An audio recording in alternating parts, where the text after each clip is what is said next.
వింటీవీ news కి స్వాగతం. నేను లక్ష్మి.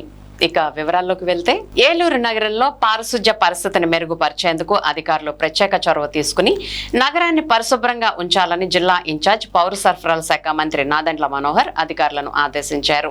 మంగళవారం ఏలూరు కలెక్టరేట్లోని గోదావరి సమావేశ మందిరంలో నిర్వహించిన జిల్లా సమీక్షా సమావేశంలో ఆయన పాల్గొన్నారు.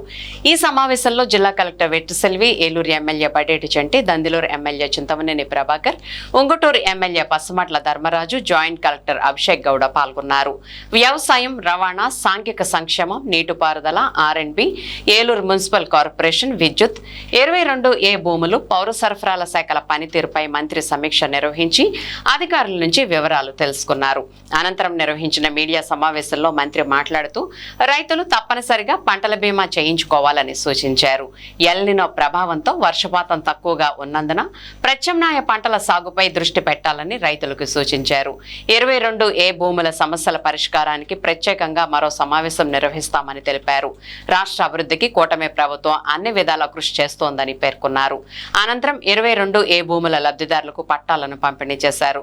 సమావేశంలో APSRTC zonal chairman Reddy Appalanaidu, రాష్ట్ర వడ్డీ కార్పొరేషన్ చైర్మన్ ఘంటసాల వెంకటలక్ష్మి, ఉమ్మడి పశ్చిమ గోదావరి జిల్లా డీసీఎంఎస్ చైర్మన్ చాగంటి మురళీకృష్ణతో పాటు జిల్లా అధికారులు, ప్రజా ప్రతినిధులు పాల్గొన్నారు.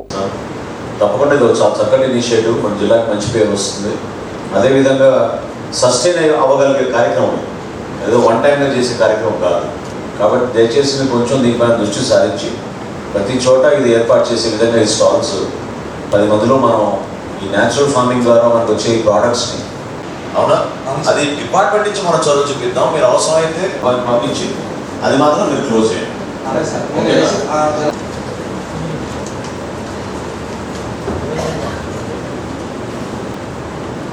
నడిపల్లి, జానంపేట నుంచి, చంద్రపూర్ నుంచి వచ్చే బస్సు సార్ ఇది. రోజు పిల్లల్ని, కాలేజీ వాళ్ళని ఏలూరు తీసుకొస్తాం కోసం చంద్రపూర్ కాన్స్టిట్యున్సీకి నాకు జాయింట్ ఉంది. నా కాన్స్టిట్యున్సీకి ఎంటర్ అయ్యేపటికే ఓవర్లోడ్ అయిపోతుంది. మరలా ఇంకో బస్సు కూడా స్టార్టింగ్ చంద్రపూర్ కాన్స్టిట్యున్సీలో ఉంది. కొద్దిగా టైమింగ్స్ మార్చమని చెప్పి డిప్యూటీఓ గారు అడిగాను. లాస్ట్ టైం కూడా చెప్పాను, పర్టికులర్గా శానిటేషన్ గురించి మనం టోటల్గా మనం ఇన్వాల్వ్ అవుతేనే కొంతవరకైనా మార్పు కనబడుతుంది. మన ఏదో ఎక్విప్మెంట్ కొనాలి మాత్రం మరి మార్పు వచ్చేసినా కూడా కరెక్ట్గా ఇంటిగ్రేటెడ్ క్లాస్ అంటే ఉంటే పబ్లిక్కి మనకి రాయలసీమ ప్రాంతంలో ఇంకా 74% డెఫిషియెంట్ రైన్ఫాల్ కనబడుతుంది. మనం టార్గెట్ పెట్టుకున్నాం. ఎట్టి పరిస్థితుల్లో ఏలూరు జిల్లాని మనం 5వ స్థానం నుంచి 3వ స్థానానికి తీసుకొచ్చే విధంగా మనందరం కూడా ఒక టీం వర్క్ చేస్తేనే మనం చేసుకోగలుగుతాం. ఈ రోజుకి కూడా ప్రజల్లో ఒక రకమైన ప్రభుత్వం నుంచి జరగాల్సిన కార్యక్రమాలు పూర్తి స్థాయిలో అందడం లేదనేది ఒక issue. Will definitely be able to focus to our mini marts also. రాబోయే రోజులు ఈ మినీ మార్ట్స్లో కూడా మీతో టైప్ చేసుకుని మన జిల్లా నుంచి మనం అందించే ఈ ప్రోడక్ట్స్ రాష్ట్ర వ్యాప్తంగా ఈ 1000 మినీ మార్ట్స్ దగ్గర ఎక్కడైనా ఎటువంటి ఇష్యూస్ ఉన్నా పంచాయతీరాజ్ విభాగం అండ్ ఆర్ఎండ్బి విభాగం మీరు దయచేసి అర్థం చేసుకోవాలి. మౌలిక సదుపాయాల కల్పనలో ప్రజలు ఎదురు చూసేది రోడ్ల గురించి.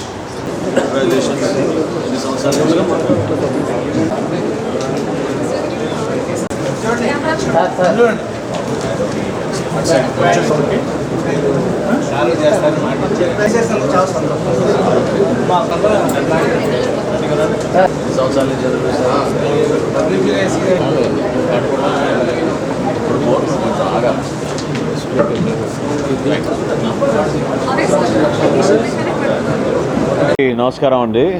ఈరోజు ఏలూరు జిల్లా అభివృద్ధి కార్యక్రమాలపైన గౌరవ శాసనసభ్యులు అదేవిధంగా జిల్లా కలెక్టర్ గారి ఆధ్వర్యంలో అధికార యంత్రాంగంతో చాలా లోతుగా సమీక్షించి గత సమావేశాల్లో మేము తీసుకున్న నిర్ణయాలు ఎంతవరకు అమలైనాయి, క్షేత్రస్థాయిలో ప్రధానమైన శాఖలు వ్యవసాయ రంగం అవ్వచ్చు, ఉద్యాన పంటల గురించి అవ్వచ్చు, అదేవిధంగా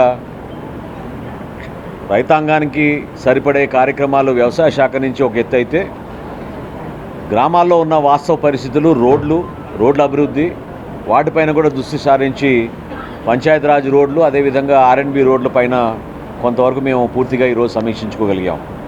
ముఖ్యంగా నేను ప్రజలందరికీ చెప్పదలుచుకుంది ఏంటంటే 22A సమస్య బహుశా రాష్ట్రంలో ఎక్కడ లేని విధంగా ఏలూరు జిల్లాలో అందరికన్నా ముందు మేము ఒక ఆలోచనతోటి చాలా పర్ఫెక్ట్గా దాని గురించి అవగాహన తెచ్చుకుని ఎక్కువ మందికి లబ్ధి కలిగే విధంగా ప్రణాళికాబద్ధంగా చేసుకుంటూ వస్తున్నాం.